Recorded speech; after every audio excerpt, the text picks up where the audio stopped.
नमस्कार, मैं कुंदन जमैर। आप देख रहे हैं यूपी मांगे उत्तर। 2024 में लोकसभा चुनाव से पहले तमाम दल मुस्लिम वोटों की घेराबंदी में जुटे हैं। इसके लिए बाकायदा सियासी दल कई तरह के आयोजन और सम्मेलनों का भी आयोजन कर रहे हैं। एक तरफ सत्ताधारी दल बीजेपी मुस्लिम वोटरों को जोड़ने की कोशिश में है, तो दूसरी तरफ समाजवादी पार्टी के सांसद शफीकुर रहमान बर्क मुस्लिमों को भड़काकर वोट पाने की जुगत में है। संभल से सपा सांसद शफीकुर रहमान बर्क का कहना है कि देश में मुस्लिमों को डराया जा रहा है, धमकाया जा रहा है, मुसलमानों की मॉब लिंचिंग की जा रही है। अब बर्क के बयान पर बीजेपी का कहना है कि चुनाव आते ही विरोधी दल के नेता मुसलमानों को डर दिखाकर वोट पाने की कोशिश में लग जाते हैं। तो खास पैनल के साथ चर्चा करेंगे कि आखिर मुसलमानों को इस तरह डराकर विपक्ष के नेता कब तक मुस्लिम वोट साधते रहेंगे। लेकिन उससे पहले आपको एक रिपोर्ट दिखाते हैं।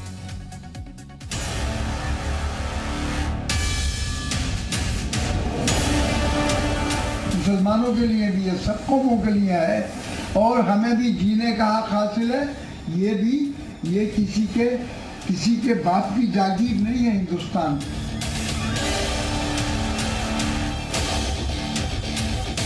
प्रधानमंत्री नरेंद्र मोदी जी ने एक बार कहा था कि मैं गरीब मुसलमानों के बच्चों के एक हाथ में कुरान तो एक हाथ में लैपटॉप देखना चाहता हूँ।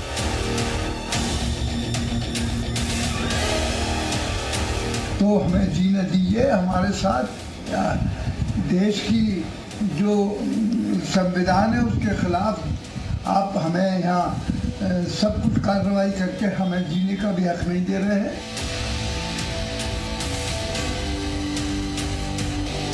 कि हमारे प्रधानमंत्री नरेंद्र मोदी जी, हमारे मुख्यमंत्री योगी आदित्यनाथ जी ने हमेशा जो हमारा अल्पसंख्यक मुस्लिम समाज है उसको सशक्त, शिक्षित और सबल करने के लिए सकारात्मक कदम उठाए हैं।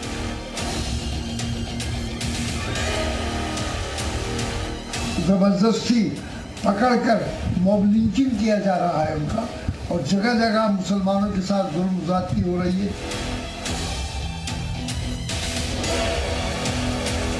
क्या आप अल्पसंख्यकों का हक कांग्रेस कम करना चाहती है क्या?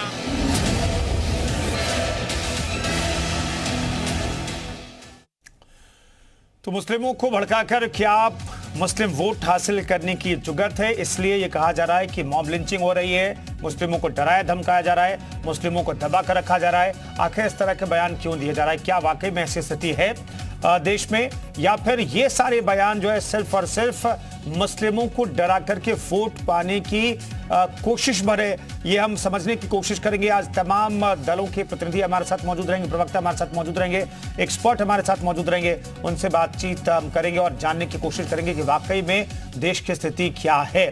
हमारे साथ आलोक अवस्थी प्रवक्ता बीजेपी के मौजूद हैं, तारिक खान प्रवक्ता समाजवादी पार्टी के मौजूद हैं, मतीन खान प्रदेश अध्यक्ष मुस्लिम लीग के मौजूद हैं, विजय उपाध्याय जी राजनीतिक विश्लेषक हमारे साथ मौजूद हैं। तमाम मेहमानों का बहुत बहुत स्वागत है। लेकिन आलोक अवस्थी साहब, पहला सवाल ये कि क्या वाकई में देश में और प्रदेश में चूंकि आपकी सरकार है और शफीकुर रहमान बर्क जो कह रहे हैं उसमें सच्चाई है क्या? देखिए, इस देश का एक बार धर्म के आधार पर बंटवारा हो चुका है और यह कांग्रेस का कमजोर नेतृत्व था जिसने इस बंटवारे को मंजूरी दी। भारत में मुसलमानों को भी उतना ही अधिकार है जितना अन्य धर्मों को अधिकार है। शफीकुर रहमान बर्क अगर इस तरह का बयान रोज दे रहे हैं तो उनकी बात सुनी जा रही है ना, तो उन्हें किस बात का डर है?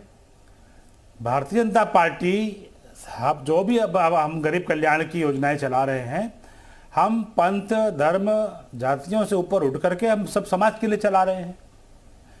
घर देना हो, शिक्षा की व्यवस्था करनी हो, स्वास्थ्य के क्या इलाज कराना हो, गैस का कनेक्शन देना हो, बिजली का कनेक्शन देना हो, नल से पानी पहुंचाना हो, और यहाँ तक कि उनको मुद्रा योजना से लोन देना हो। कहीं पे भी भेदभाव नहीं है। लगातार आप जो है देश को भड़काने का काम करते हैं, और ये समाजवादी पार्टी की सोची समझी वो है। आज तक समाजवादी पार्टी ने सिर्फ मुसलमानों को डराया है, यही हाल कांग्रेस का रहा है। क्या दिया समाजवादी पार्टी ने मुसलमानों को और क्या दिया कांग्रेस को, ये मुझे कोई बताने का कष्ट करे। और हमें मैं बताता हूं कि हमने क्या क्या दिया है इन मुसलमानों को। जो आज इस तरह की बात कह रहे हैं बर्क साहब, वो मुसलमानों के नेता नहीं है। आम मुसलमान जो है बर्क साहब और समाजवादी पार्टी के पीछे नहीं खड़ा है। उसको मालूम है कि उसका भविष्य जो है नरेंद्र मोदी के हाथ में सुरक्षित है। आज देश में एक भी दंगा नहीं हो पा रहा है, दंगे में दोनों तरफ हानि होती है। और भारतीय जनता पार्टी की सरकार में सख्ती से कानून लागू है, यूपी के अंदर दंगा नहीं हुआ है, आतंकवादी घटना नहीं हुई है। ये कितनी बड़ी बात है। समाजवादी पार्टी को उसमें आपने इस आरोप पर जवाब देना चाहिए कि क्या कारण है कि आपको बार बार मुसलमानों को डराने का प्रयास करना पड़ रहा है। उनके लिए आपने क्या किया है ये भी बताने का कष्ट करेंगे अगर समाजवादी पार्टी के प्रवक्ता यहां पर हैं। मेरा सबसे बड़ा सवाल है। ठीक है, ठीक है, आप आलोक अवस्थी जी हमारे साथ बने हुए। तारिक खान साहब, आलोक अवस्थी साहब चुनौती दे रहे हैं कि भाई आपने मुसलमानों के लिए क्या किया ये बताइए। लेकिन अब इस सवाल पर जाने से पहले मैं जानना चाहता हूं कि बर्क साहब जो कह रहे हैं उसके पीछे की वजह क्या है। क्या समाजवादी पार्टी को भी ऐसा लगता है कि वाकई में वही स्थिति है कि जो बर्क साहब कह रहे हैं वो सच्चाई है, और है तो क्यों है? देखिए, बर्क साहब ऐसे स्टेटमेंट देते रहते हैं। अब स्टेटमेंट का क्या है, स्टेटमेंट तो बलियान साहब ने भी दिया है, उसको कहने के बाद उन्होंने कह दिया कि वो उनका पर्सनल स्टेटमेंट। लेकिन शायद फिर भी इन्होंने किया क्या है ये बताता हूं। 1700 करोड़ का बजट माइनॉरिटी डिपार्टमेंट का 2017 में जब हमारी गवर्नमेंट थी वो 3300 करोड़ का, अभी 1700 करोड़ है। डेवलपमेंट कर दिया, माइनॉरिटी डिपार्टमेंट का बजट काट कर डेवलपमेंट कर रहे, वाकई काबिले तारीफ डेवलपमेंट है। और सेंट्रल गवर्नमेंट ने 37% स्लैश किया माइनॉरिटी डिपार्टमेंट का बजट। सेंट्रल गवर्नमेंट, स्टेट ने भी कम किया, सेंट्रल ने भी कम किया। ये कैसे डेवलपमेंट है? ऐसे डेवलपमेंट होगा क्या? हमने क्या किया उसकी बहुत बड़ी फेरिस्त है और उसी के बिहाफ पर हमको वोट मिलते आए, उसकी बात ना करें। आपने जो काम किए हैं, जिस तरीके से आपने डेवलपमेंट का एक ही मानक है कि उस विभाग को बजट दिया जाए। आपने मौलाना आजाद जैसी स्कॉलरशिप बंद कर दी। क्यों बंद कर दी? आपने तमाम स्कॉलरशिप कम कर दी।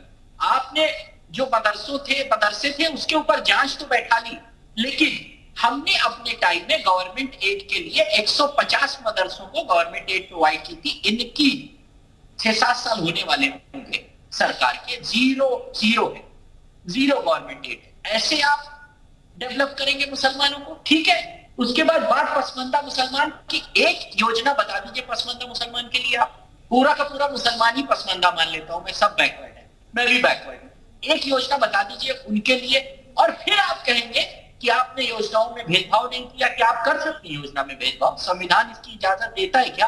क्या भारतीय जनता पार्टी और आरएसएस के लोगों के लिए आप कोई कार्ड बनाएंगे और वो कार्ड जाकर दिखाएंगे तो उनको तेल सस्ता मिल जाएगा, गेहूं सस्ता मिल जाएगा, चावल सस्ता मिल जाएगा? तारिक खान साहब, अगर योजनाओं में भेदभाव नहीं हुआ है तो बर्क साहब को क्यों लग रहा है? आप कह रहे हैं कि नहीं कर सकते, मैं भी मानता हूं कि नहीं कर सकते, आप धर्म के आधार पर भेदभाव नहीं कर सकते। एक वक्त बताइए जब योजनाओं में भारत में भेदभाव हुआ, एक वक्त बताइए आजादी के बाद। ये माइनॉरिटी के लिए करेंगे भेदभाव न करना? अरे भाई, सच्चर कमेटी ने कहा कि दलितों से बदतर हालत है उनकी आज की डेट में, तो आपने कहा कि पसमंदा का सम्मेलन कर रहे हैं, उनका वोट आपको चाहिए। मुसलमानों का वोट किसी की जागीर नहीं है, हमारा भी नहीं, आपका भी नहीं है। आप उनके लिए कुछ काम तो करिए, बताइए तो क्या करेंगे?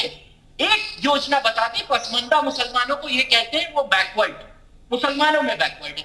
सच्चर कमेटी ने ये डिवीजन नहीं किया था, फिर भी एक योजना, मैं कहता हूं गजनी ना बने, इतिहास पुरानी वक्त में ना जाए, एक योजना। चलिए आलोक अवस्थी साहब, आलोक अवस्थी साहब कहिए। कुंदन जी, ठीक है, ठीक है, ठीक है, आपने जो सवाल तारिक साहब पूछा है वो पूछ ले रहा हूं आलोक अवस्थी जी। देखिए, इन्होंने समाजवादी पार्टी के प्रवक्ता को बताना चाहिए था कि समाजवादी पार्टी ने क्या क्या काम मुसलमानों के लिए किए, ये नहीं बता पाए क्योंकि इनके पास है नहीं बताने के लिए, सिर्फ डराने का काम किया है। हम बताते हैं, हमने बिना मरहम के जो है हज का कोटा महिलाओं के लिए रिलीज किया। हमने महिलाओं को सुरक्षा दी, 3 तलाक का कानून लेकर के आए, उनको कानूनी हक मिल रहा है। हम लगातार जो हम घर दे रहे हैं गरीबों को, मुस्लिम सबसे ज़्यादा उनको फायदा हुआ है। जो हम 6,000 रुपये किसानों को सम्मान निधि दे रहे हैं, मुसलमानों को उसका बराबर उसमें हक मिल रहा है। 5 लाख रुपए का जो बीमा है, सबसे ज्यादा मुसलमानों के कार्ड उसमें बने हैं, जो कि गरीबी रेखा के नीचे अधिकतर मुस्लिम परिवार हैं। कांग्रेस और कांग्रेस के सहयोगी दल जिन्होंने इस देश में 50 साल से ऊपर राज किया है, ऐसी बदतर स्थिति के लिए जिम्मेदार है हम। और आज वो जातियों में बांट करके देश को बांटना चाहते हैं। पहले धर्म के आधार पर बांटते थे, सियासी लाभ के लिए वो कुछ भी करने को तैयार हैं। और समाजवादी पार्टी का इतिहास मुस्लिम तुष्टीकरण की दृष्टि से हमारे पास उनका पूरा इतिहास है। हमने देखा है कि अहमदाबाद बम विस्फोट के आतंकवादी जिसको मौत की सजा मिली है कैफ, और उसके पिता के साथ अखिलेश यादव फोटो खिंचवाते हैं, वो उनका आजमगढ़ कनेक्शन निकलता है। अल कायदा का आतंकवादी मिनहाज लखनऊ के अंदर आईडी के साथ गिरफ्तार होता है। समाजवादी पार्टी सवाल खड़ा कर देती है कि जो है मुसलमान है उसको कैसे आपने गिरफ्तार कर लिया। रामपुर के सीआरपीएफ कैंप में आतंकवादियों के हमले होते हैं और अब संकट मोचन मंदिर में आतंकवादियों के हमले होते हैं। अखिलेश यादव तुष्टीकरण की नीति के तहत जब मुख्यमंत्री थे उन्होंने उन लोगों के मुकदमे वापस ले, जबकि उसमें 18 से अधिक लोगों की जान जा चुकी थी। एक आतंकवादी लू लगने से पुलिस की वैन में मर गया, उसके लिए 42 पुलिस के अधिकारियों के ऊपर समाजवादी पार्टी की सरकार में मुकदमा चलाया गया, जिसमें कि 2 आईपीएस ऑफिसर थे, ब्रजलाल और विक्रम सिंह, जो कि बाद में डीजीपी हुए। तो मुस्लिम तुष्टीकरण की पराकाष्ठा में समाजवादी पार्टी का इतिहास हम सबको पता है।